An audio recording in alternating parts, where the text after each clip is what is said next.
un mécanisme inconnu orbite autour des aventures que nous réserve cette lave. Buongiorno a tutti, ici Red et aujourd'hui on se retrouve pour notre 8ème chapitre de Jojo Lands d'affilée. L'année 2023 est complètement folle en contenu pour notre univers préféré. Aujourd'hui, chapitre réellement surprenant qui nous donne encore plus envie de voir la suite. C'est parti pour le chapitre 8, allons voir les montres de luxe. Va vraiment falloir faire un best-of des reviews Jojo Lands et compter combien de fois nous avons dit morceaux de lave. Il est si important qu'au final on en parle plus en 8 chapitres que le Rokakaka dans l'ensemble de Jojo Lion. Encore une fois, nos cambrioleurs tentent de comprendre le réel pouvoir de la roche en réalisant des expériences avec. Pour cela, ils vont utiliser un billet de 20 $, le faire rentrer en contact avec la roche et ensuite le jeter. Bien évidemment, l'exact même billet signé par Usagi revient, et pas de façon surnaturelle comme avec le diamant, mais plutôt par une ristourne et un coup du destin. Si vous n'avez pas compris la situation, un gars a volé le billet par terre pour aller s'acheter à manger, Paco se dirige vers le groupe avec des boissons et une mouche s'introduit dans le gobelet, il va donc rembourser sa boisson et récupérer le fameux billet. Il semble donc que tous les objets qui entrent en contact avec cette roche, et richesses plus particulièrement, reviennent naturellement à elle. On comprend ainsi comment Jodio va devenir riche, tellement que le chapitre lui-même nous le rappelle.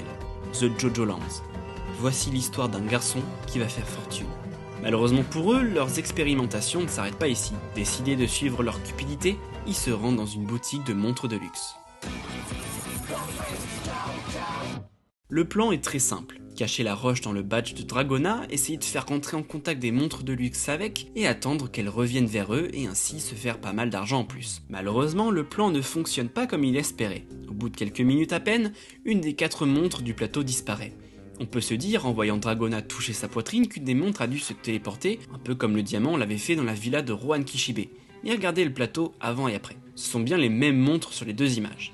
Et l'on remarque que cette montre au cadran carré et au bracelet à motif a disparu. Seulement, quand on fait défiler les cases du chapitre, nous remarquons que seule Dragona essaye des montres.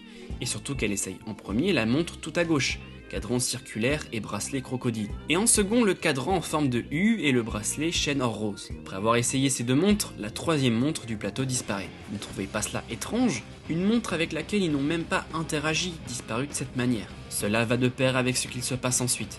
Et si l'opération avait été sabotée par un nouveau camp ?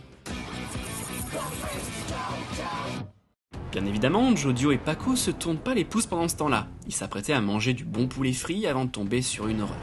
Un avertissement. C'est un avertissement. Il y avait quelqu'un dans la forêt avec nous depuis le début. Il n'était pas sauvage. La villa de Maître Rohan. Il l'observait déjà depuis longtemps. Le propriétaire vient récupérer sa lave. 3 têtes d'animaux découpées et placées dans le sachet. Comme convenu, il y avait bien quelqu'un d'autre, le maître des chats. Un être cruel qui fera tout pour récupérer le morceau de lave. Jusqu'à envoyer un avertissement spécial, pas avec une boulette de papier et un mot, mais en tuant ses propres animaux de compagnie.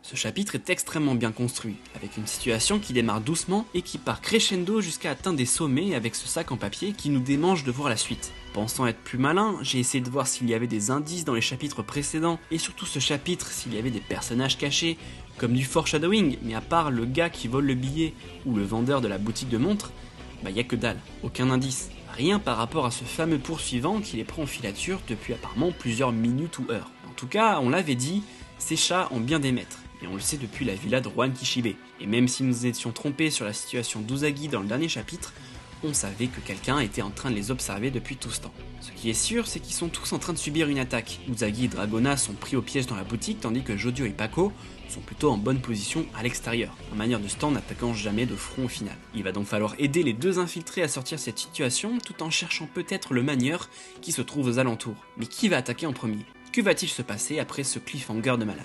Ça malheureusement on va le savoir seulement avec l'Ultra Jump de décembre, puisque oui, après 8 mois d'affilée, Araki Sensei prend enfin un mois de pause et l'on devra attendre le 17 novembre pour savoir ce qu'il adviendra de Jodio, Dragona, Paco et Usagi.